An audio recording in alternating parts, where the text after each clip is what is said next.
नमस्कार, माझ्या चॅनलवर आपलं स्वागत आहे। आज आपण मोकळा सुटसुटीत असा सुका झुणका बनवणार आहे, तर व्हिडिओ शेवटपर्यंत बघा।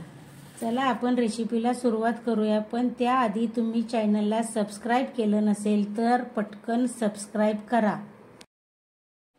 घट्ट झुणका बनवण्यासाठी मी 1 वाटी चण्याचे पीठ घेतलंय, 1 चमचा मोहरी घेतली, लाल तिखट घेतले, 1 कांदा कापून घेतलाय, थोडेसे जिरे घेतले, कढीपत्त्याची पानं, कोथिंबीर आणि लसूण, खोबरं। तर लसूण आणि खोबरं हे मी मिक्सरला बारीक वाटून घेणार आहे। कढई गरम करायला आपली ठेवली आहे। कढई आता गरम झाली आपली। आपण 1 चमचा भरून तेल टाकूया।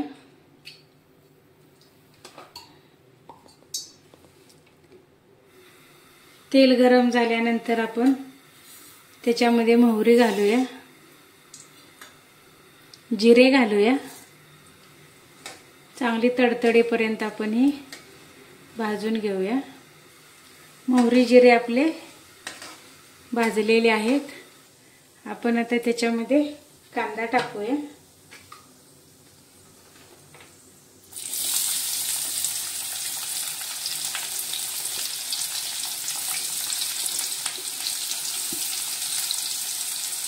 कढीपत्ता घालूया तेलामध्ये। आपण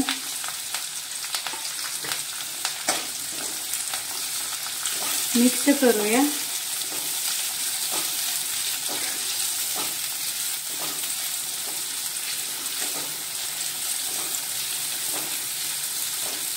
कांदा चांगला आपला लाल होईपर्यंत आपण हा भाजून घेऊया। कांदा आपला भाजत आलेला आहे। आता त्याच्यामध्ये आपण लसूण आणि खोबऱ्याचं वाटलेलं मिक्सरला वाटण घालूया।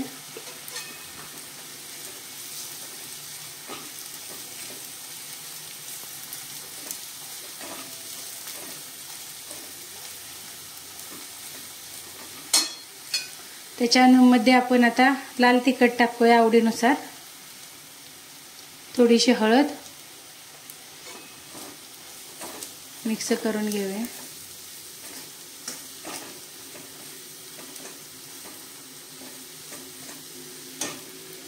त्याच्यामध्ये मी आता अर्धी वाटी पाणी टाकणार आहे। जास्त पाणी नाही टाकायचं। मिक्स करून घेते। पाणी थोडंच टाकायचं असतं, पाणी जास्त लागत नाही। याला आता आपण उकळी आणूया।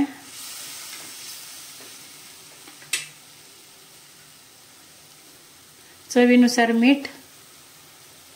पाण्याला आता उकळी आलेली आहे। त्याच्यामध्ये आता हे मी 1 वाटी बेसनचं पीठ टाकणार आहे आणि हे बारीक गॅसवरच असं मी हे पूर्ण मिक्स करून घेणार आहे।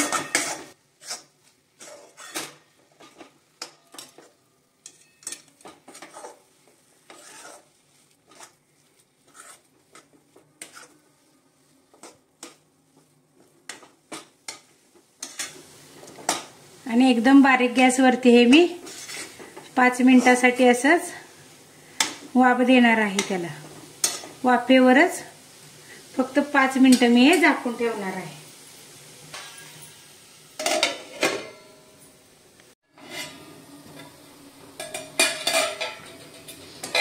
पाच मिनिटं झाले। आपला हा झुणका आता तयार झालेला आहे। आपण आता त्याच्यावरती कोथिंबीर टाकूया।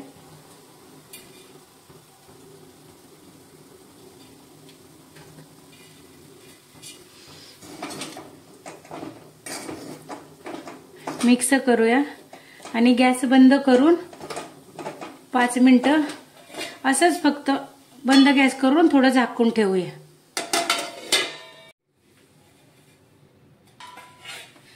5 मिनिटं आपण झाकून ठेवल्यामुळे एकदम मस्त असा झुणका झालेला आहे। पूर्ण असा चांगला शिजलेला आहे। पाण्यामध्ये पीठ टाकल्यामुळे चांगला शिजतो। आपण आता प्लेटमध्ये काढून घेऊया। मस्त असा सुटसुटीत घट्ट झुणका आपला तयार झालेला आहे।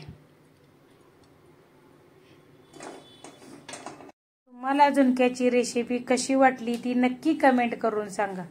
तुम्हाला आजची रेसिपी आवडली असेल तर व्हिडिओला लाईक करा, शेअर करा आणि चॅनलला सबस्क्राईब केलं नसेल तर नक्की सबस्क्राईब करा। भेटूया पुढील भागात। धन्यवाद।